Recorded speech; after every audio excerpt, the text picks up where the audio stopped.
Welcome to Pregnant-ish. I'm Kristen Williams, CEO of Materna Healthcare, and your guide through the chaos, confusion, and beauty of early pregnancy. This is the stuff that no one's talking about, but we are. Let's dive in. Welcome to Pregnant-ish, the podcast from Materna Healthcare, where we talk about what really happens in early pregnancy, preconception, and in all the moments you're not sure who to call. I'm Kristen, co-founder of Materna, here with Dr. Robin Glusner, and today we're joined by a very special guest, Dr. Perlman from Damien Fertility, a top fertility specialist, to answer the 12 most Googled and most misunderstood questions about fertility. This episode is for anyone trying to conceive, thinking about maybe freezing their eggs, or just wondering, should I be worried? Thanks for being here. And I am Dr. Barry Perlman. I'm a reproductive endocrinologist practicing in New Jersey, and here to kind of talk about some of these questions and hopefully answer any thoughts and, debunk some myths that might be out there as well. All right, so jumping right in, how long should someone try to get pregnant before they come see a fertility specialist? It could be a little loaded question, I'll say. We have some definitions of what infertility is. So most definitions consider infertility at different ages. So if someone is older than 35, we say trying for 6 months. If someone is younger than 35, we say trying for a year. So that would say that's your typical definition. And what we say trying is, a couple that is, actively having relations, that are potentially using an app to predict when they're ovulating, or potentially using what we call LH strips, which we might talk a little bit more about later. But I also think that every individual and every couple is different, right? And so while, we have these definitions that are out there, there's no right or wrong to say that if it's 6 months and you're less than 35, that you can't seek, help before, or at least seek some guidance. And there's different signs that we look for too. For a couple where the woman might not be having regular cycles, waiting a year is probably not appropriate, if they're less than 35. So yes, we have some guidelines of where we kind of want to start, but I think everyone is an individual, and we should think about them, as a case-by-case basis. And I think if you have questions, then that's the right time to see someone, whether it's been a month or whether it's been 2 years. What's an LH drip? Did I even say that right? You did. The menstrual cycle is this crazy thing that, everyone is an expert on, but unfortunately not everyone knows too much about, right? And when we are thinking about the timing of for a couple to have relations, there is a very small window. We've been told our entire lives that someone can't have sex because having sex, you're getting pregnant, right? About to tell you that the chance of pregnancy each month is 20% at best. And during that cycle, during that month, starting of the period, which we consider day one, until this window, we say of when you have relations, we want to be able to help our patients, and we want our patients to be able to help themselves to know when's the right time to be having sex. You can have as much sex as you want, don't get me wrong, but there's a very small time where the chance of pregnancy is going to happen, and we can use some things at home, whether that's an app that's going to kind of do some mathematical formulations to try to give you some predictions, or an LH strip, which is where you pee in a cup and you stick a paper strip, we call it, into that cup. And that cup will give you a measurement of a hormone called LH, or luteinizing hormone. And when that rises, we call this the LH surge. We know that you should be ovulating somewhere between 24 to 36 hours after that. And that's going to give us the time of when you should be really starting to have relations. So, when I tell my patients if they're using these LH strips, which unfortunately they're not perfect for everyone. And so there are patients that have different diagnoses that they're not good for, and they could be misleading. But if a couple is using them and they're seeing times when the LH strips are negative, and then they're seeing times that those LH strips are positive, once they start seeing those positive LH strips, that's when they really want to be starting to have relations, because that's going to give them the best chance for that sperm egg interaction that we need. Wow, I had no idea actually that it was 20%. There you go. That's what we're here to teach all these things today. Now, this thing that I, was wondering that is it true that age is the biggest factor in fertility? Age is definitely the number one factor. Unfortunately, as a woman gets older, there are two things that happen. Naturally, as once we're born, all women are born with a set number of eggs. We're going to make up a number and say you were born with 3 million eggs. From birth on, you lose eggs every single day. So the older you get, the number of eggs you have goes down, and what we say the quality of those eggs go down. Okay. And there's no way that we can turn back that clock and we can make more eggs or that we can improve the quality of the egg, despite what social media wants to tell us of if you take all these vitamins that it's going to be fine.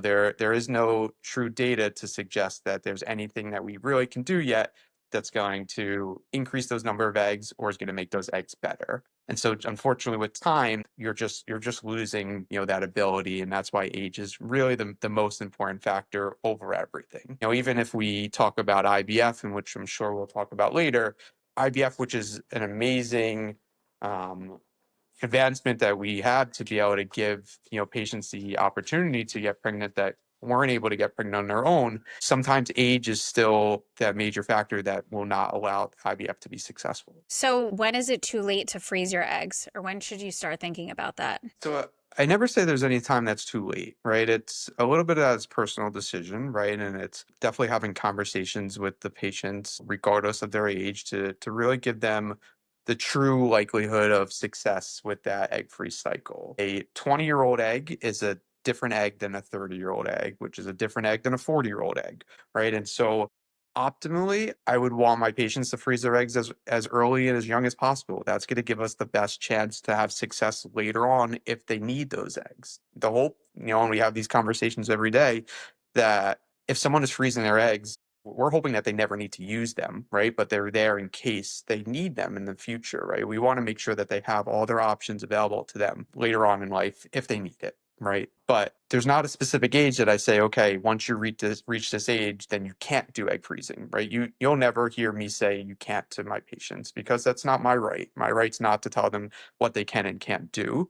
But my job is to at least teach them and explain that if you're 30 years old and you get 10 eggs, your chance of having one child is this number.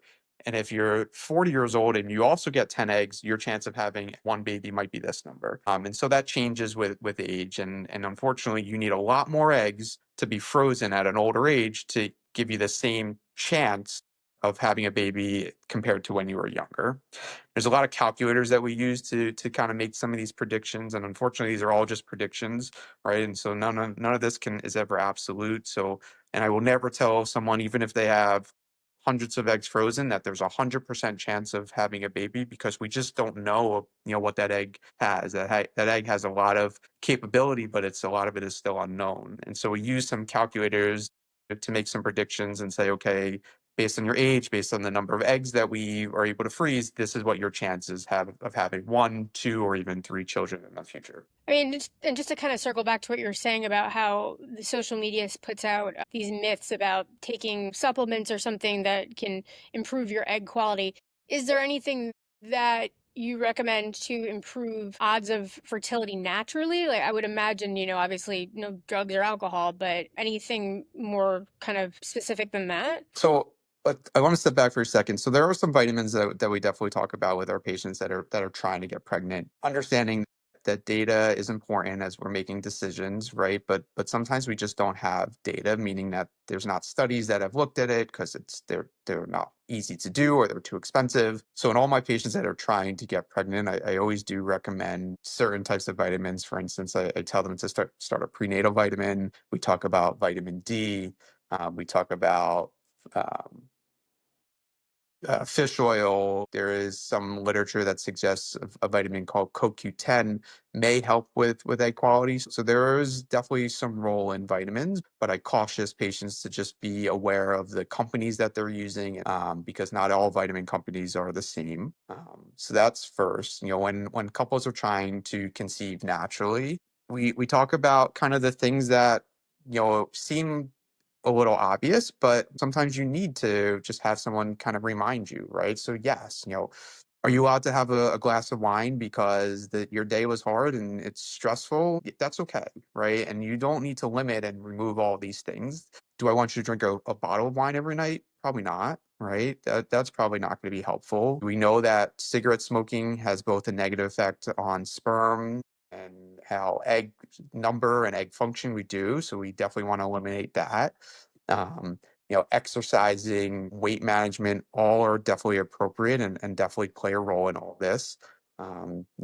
Stress is a common thing that people talk about. I want to be real and say that our day-to-day stress is probably not the fact that's not allowing us to get pregnant. So I don't want people to weigh on that. And, when family members say, oh, just don't be stressed, then don't think about it. That's unfortunately not a true real recommendation. But if stress is playing a role, then I think talking to someone and even medications can be helpful and are totally allowed during this process. I look a lot at with my patients something called like endocrine disruptors, or kind of chemicals that are in their day-to-day life that maybe are not playing an immediate reaction and preventing that pregnancy that specific month, but overall may be having a negative effect on their body. And so I have them kind of look back at their chemicals that, in their makeups and plastics that they're using in their household and their cleaning supplies to see if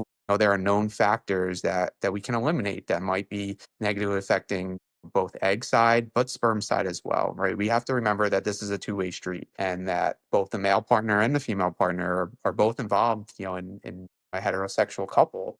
And we have to look at all factors and we can't just focus on one.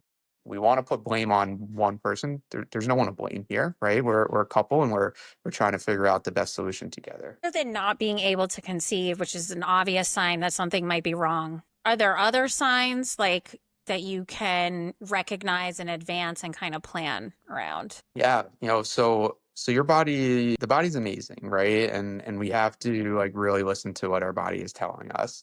We should be having regular, menstrual cycles, right? Every single month, a normal menstrual cycle is somewhere between 25 to 35 days. If that's not happening, that's a red flag right there, right? That's your sign that potentially you're not ovulating or that your thyroid is not functioning well or that something is not working the way that it's supposed to. So if your cycles are irregular, and what I mean by irregular is not that if one month it's 27 days and the next month it's 29 days, that's okay. But if you're going months with, missing periods, that's not normal and we should be getting that checked out. Pain's also not normal. We've kind of normalized this menstrual pain and, mid-cycle pain and pain with intercourse, but that's not normal, right? And so us as doctors, we need to stop. We need to listen to our patients, right? And we need to stop just assuming that everything's okay, but really kind of hear what they have to say. And if you're in pain, then it's something to kind of be evaluated for because there might be something underlying that could be playing a role, and treating that might be all that's needed to help with your fertility in the future. Bleeding between your period, oftentimes that tells me that there might be something inside what we call the cavity or where babies get to live. So, bleeding with either intercourse or bleeding, mid-cycle can give us some signs. And then on the male side, while they might not know kind of what their volume is supposed to be, from, when they ejaculate, but if they're having difficulties, ejaculating or difficulties, getting an erection, like that could be signs that there's some underlying medical condition that's going on that's preventing those processes from happening, which, could lead to, was getting pregnant as well. I might be getting ahead of myself because I know we're going to dive into fertility treatment and what it looks like, but you mentioned it's a two-way street. It's not just the woman. Do you treat the male as well? Like you treat the couple, I assume, in the process. So we do. I'm a reproductive endocrinologist. I was initially trained as an OBGYN, so I'm what's called double board certified, right? So I board certified in OBGYN first, and then I did 3-year fellowship in reproductive endocrinology and fertility. So I'm trained in treating both the male and the female. Predominantly, I just treat the female side. I have urology colleagues that treat my male patients, I will do the workup for them, right? I will, do the semen analysis. I will do blood testing that is needed to make a diagnosis. But then I rely on my urology colleagues to help us, whether that's medications for the male partner or surgery for the male partner. So we kind of work together as collaboration, and when something is needed on the male side. On the female side, that where I focus, whether that's a medical treatment or surgical treatment, that's something that we take care of. I know we talked about age, and then you mentioned the endocrine disruptors, which I think is really interesting and definitely a very hot topic. Do you think I mean, I don't know if it's just the advancement in science or if it's that, people are starting their families later on. I mean, what do you think that is like the endocrine disruptors are kind of becoming a major or are going to become a bigger factor the way that our lifestyles are now? I'm on board. Like I'm all on board on the endocrine factors, and maybe I'm jumping a little ahead of myself of it. If you just look at sperm, there's been a huge reduction, a 50% reduction in sperm count, right? So the amount of sperm that a male produces over the past like 30 or 50 years. I don't know the exact number, but it's a crazy drop of like 50% over like this small time. And is it lifestyle? Is it, environmental factors? Is it different ways that we're testing the sperm now than we were a couple years, 20, 30 years ago? There probably is some combination of all three of them. But I do think that there's definitely some negative effects of, environmental factors and things that we're, kind of putting in our body and surrounding our bodies that are playing a role in, how the ovary is functioning, how the sperm is functioning. We're seeing, I'm sure you guys have heard of like microplastics, right? That's a big kind of buzzword right now. And there are studies that are showing microplastics in the ovary, that are showing microplastics in the testicle and in the sperm. And so logically, I think we have to believe that there has to be some effect from it, right? It's hard to, once again, like as we talk about data and studies, it's hard to do those studies because it's not ethical to give one group, theoretically like plastics and another group no plastics and then say, okay, let's see what happens in 20 years. So we are doing what are called like retrospective studies and just looking backwards and saying, oh, was there an exposure to this and then what happened to you? So those studies we say are not as perfect and not as clean as we can have them, but we have to use the data that we have and we have to kind of look at what's surrounding us, and people can make their own choices, right? But if we can make some easy choices for them and help them kind of guide them with some better lifestyle choices that are possible to make. The first thing I talk to my patients as they walk into the door with their plastic Poland Spring water bottles is like, let's get rid of that, right? Let's make the change and let's use a glass or aluminum bottle instead, right? And is that going to be the factor? Maybe not, but what I find is that if people are trying to help themselves do better and get better, sometimes their treatments are a little better too because they feel like they're playing an active role in it. And by making those little changes, they feel that they're actively helping themselves. And sometimes that's all they need to. What about birth control? What about it? Well, do you think that impacts fertility? And when should people go off birth control if they're planning to conceive? So birth control has this terrible rap to it, right? There's definitely there's good and bad to everything that we use. There's no negative, let's say this, in terms of long-term fertility outcomes and chances of getting pregnant by using birth control, whether it's for a couple months or years. So I want to make sure that people know that and not to be afraid to use birth control. So you're not hurting your eggs, you're not hurting your chances in the future by using birth control at a young age. Okay. um, you're you're not you're not saving your eggs either, right? I wish that I could say that, oh, if you went on birth control, then it was going to prevent your eggs from losing the eggs that we talked about get lost every single month. That's not the case. But there's no negative in terms of your fertility outcomes when it comes to using birth control, right? That being said, birth control is not for everyone, and luckily we have a lot of options when it comes to birth control. And there are ones that are better than others for different people. Just because one pill maybe did not make you feel as well as you wanted to doesn't mean a different type of birth control would do the same thing. So I'd say birth control is not one size fits all. And if someone decides that birth control is right for them, whether that is an oral contraceptive pill or something called an IUD, which also is not going to have any negative effect on like their uterus, I think finding the right one for them is always the best solution. And sometimes it's a little trial and error, but no, there's no long-term negative effect from using birth control. When should someone stop? When you're ready. When you're ready to start trying, that's when you want to stop, right? Because these ideas that it could take months to get your cycle back to normal after you stop like that oral contraceptive pill may happen, right? You might.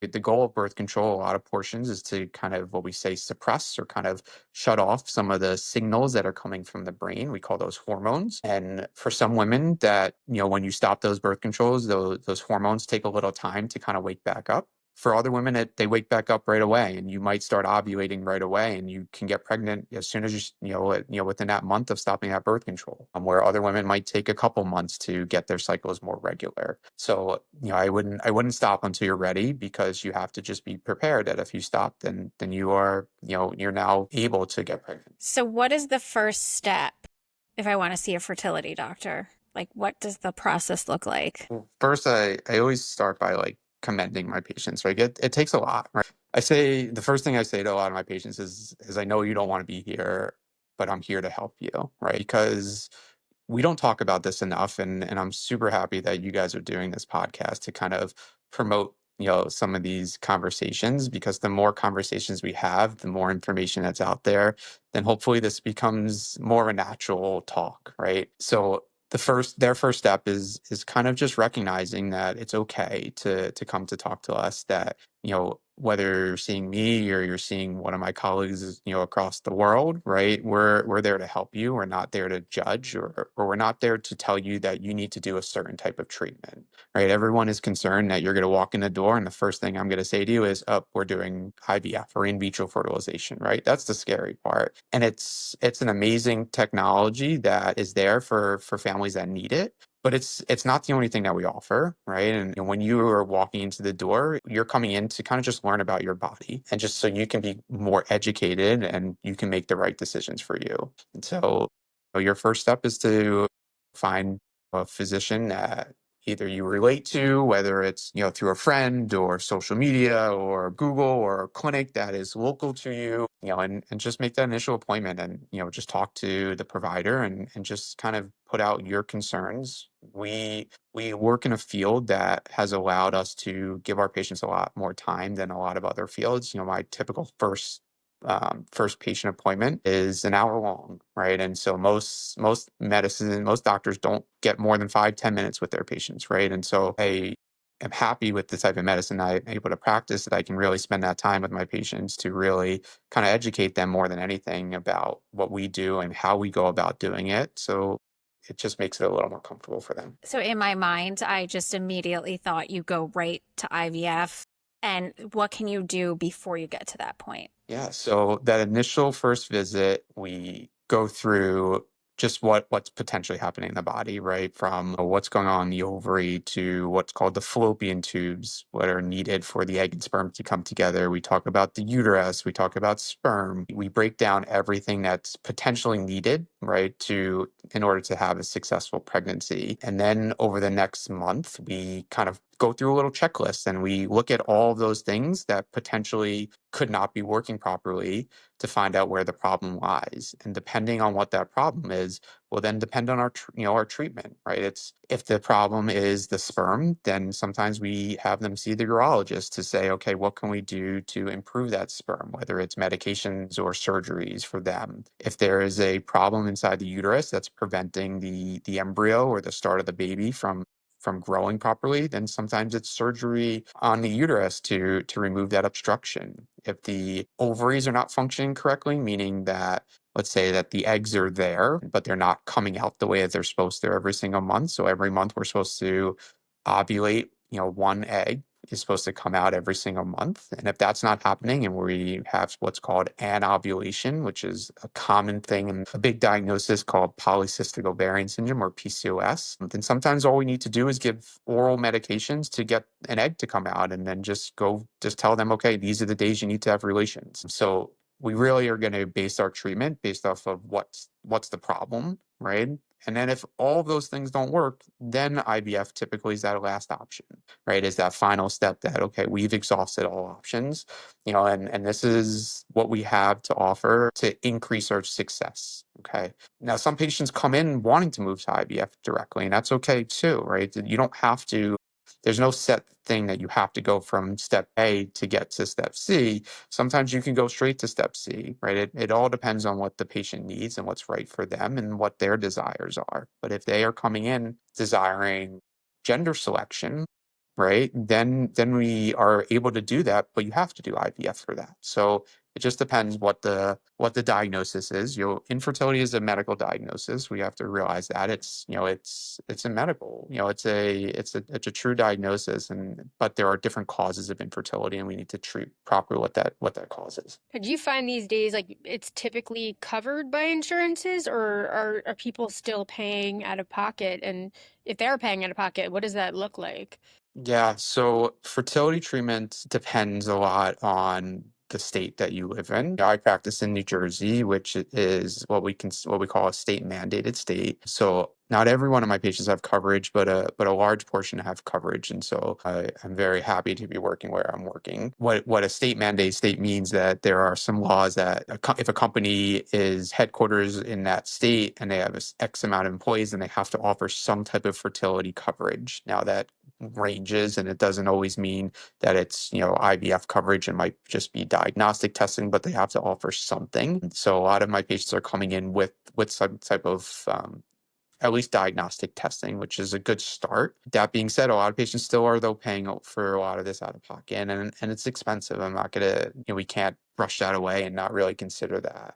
Um, there's a lot that goes into IVF, and from the science behind it of what's called the embryology lab and the microscopes that are needed and the incubators that are needed to grow the embryos that are outside to the medications that are very expensive from the pharmacological side of things. IVF it's a time consuming process, right? So it involves a 2-week process of coming into the office, seeing me 2 to 3 times that first week and about 3 to 4 times in the second week, doing ultrasounds, blood work, eventually a procedure where we are able to get the eggs out through the vagina while the patient is asleep. So they need anesthesia during that process. So there's a lot involved, for an IVF cycle that unfortunately makes the prices high. I think we all in the fertility world are trying to think of ways that we can make it more efficient and that we can figure out ways that we can lower the costs for some of this, and whether that's different monitoring ways or different medications. We're all trying to kind of work to see like how can we make this more easier on the patient, but we also need some help from the insurance side of things, and we do need better coverage for our patients because a typical IVF cycle from start to finish without coverage, we're not talking about all the diagnostic testing that they've done, is going to be range from like $20,000 to $25,000, and that's a lot of money, right? And unfortunately, paying all that money, I can't even give a guarantee to my patients. That's the hard part, right? If I told a couple who's been struggling that, okay, you pay $20,000 and you're going to get a baby at the end of all this, a lot of couples will figure it out, right? They will say, okay, we will figure out what we need to do, whether it's borrowing from family or whatever the case may be. But I can say, you have to pay all this money, and then you might end up with nothing. And that's really what really hurts. And it's hard for us as physicians to talk about that and to kind of think about that way as well. Yeah, I mean, I know this is probably a loaded question. In general, what would is there a general success rate for IVF, or is it just so? Yeah, so a lot of that comes back to your age base. Age is really going to give those numbers, right? And so depending on the patient's age, then we talk about their success rates going into all that. Yes, you're right. It's a loaded question because different diagnoses will give different things. So that I can't give you like a specific number, but if I'm going to give you any kind of number, and let's say a 35-year-old that has something called unexplained infertility, which means that from all the testing that we have, we can't find the specific reason, meaning she has a good number of eggs, her fallopian tubes are open, the uterus looks good, the sperm is good. We come up with a diagnosis called unexplained, which is a frustrating diagnosis. We can talk more about that if we want to. But their success rates, depending if they do genetic testing on an embryo or not, can be as high as like 60 to 70% per transfer. Numbers are good when we, with the technology that we have now to have success. IVF is a pretty successful technique that we have, and has opened up the doors to a lot of families, but it's definitely not 100%, right? And we'll never get to 100% because there are factors that we don't know about. No matter how perfect everything looks, no matter how perfect an embryo looks or the uterus looks, there are things that we just don't know, and we might never know.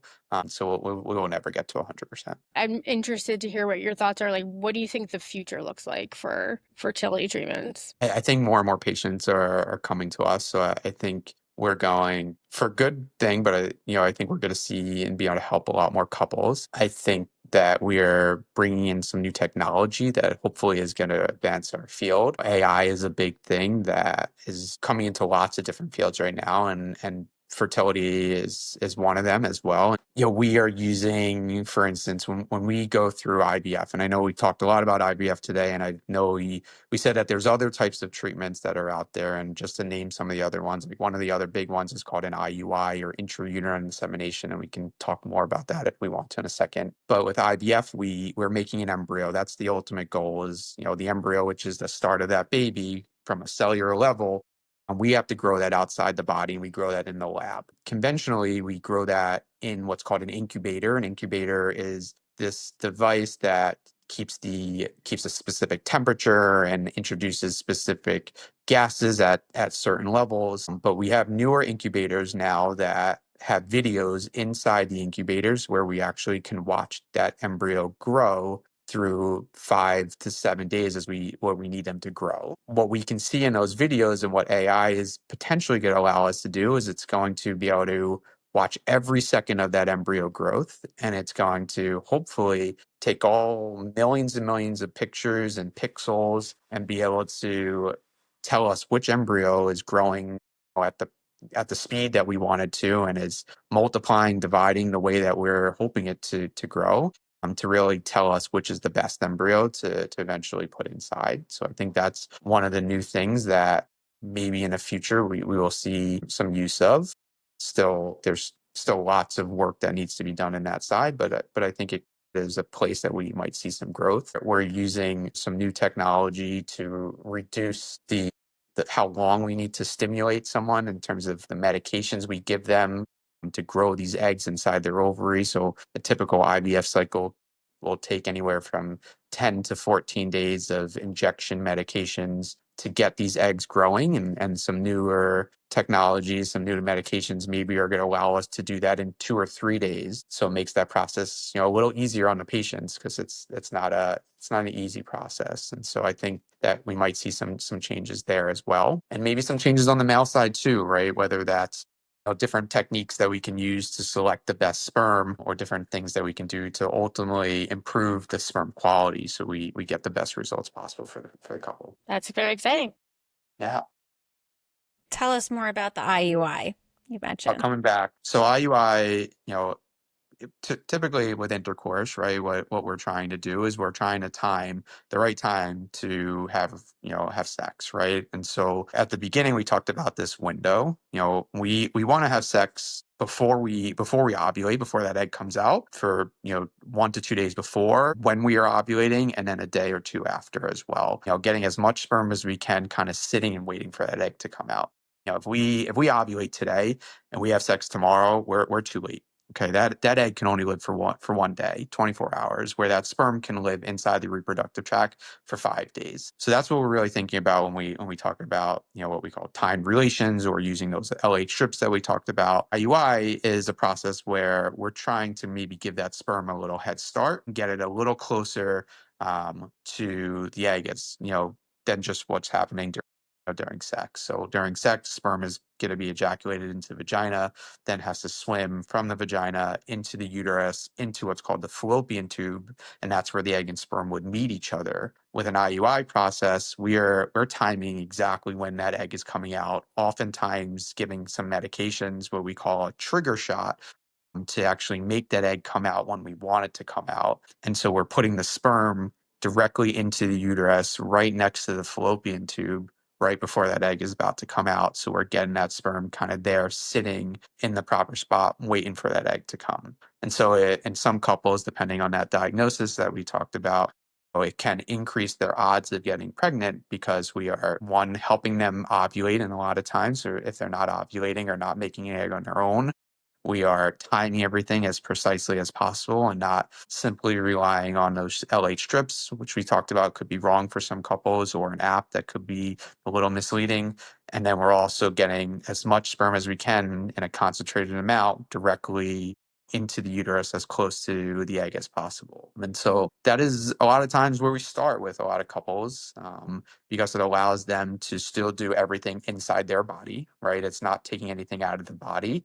It allows them to still be having relations during that time, so we don't know, did the sperm come together when they had relations? Did the sperm come together when we did the IUI?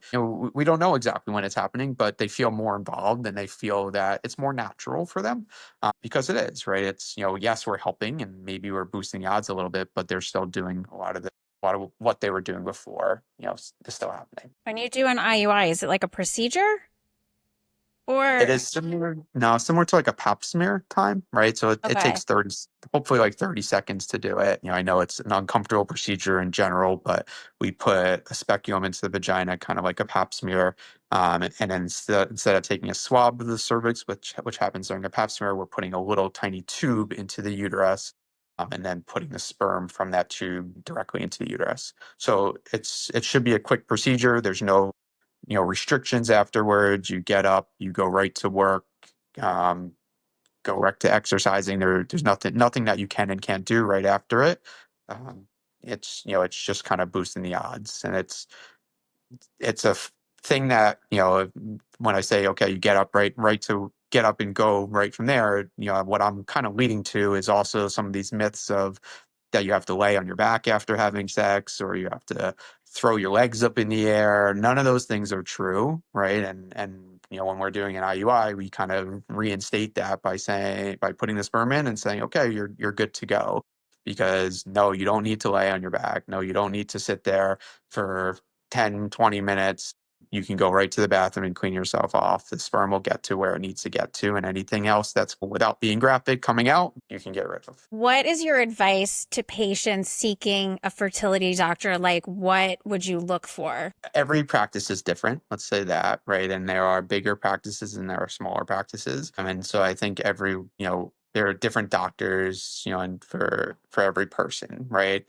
I am more of like the hand holding type of doctor, where I like to make a connection with my patients, and I like to guide them through every part of it and be part of kind of every treatment and every test with them. Some individuals don't want that, and more want kind of a bigger place that has a little maybe more structure to it, and you have a nurse that you communicate directly with. So I think as you're finding the right clinic for you, you have to kind of ask some of the questions of kind of who's going to be taking care of you, or every place you'll have a doctor that is your doctor of record. But I think the patient should ask kind of, what's my interaction going to be with that doctor? Am I going to see that doctor every visit? Am I going to just be communicating with the nurse? Who's going to do like my procedures?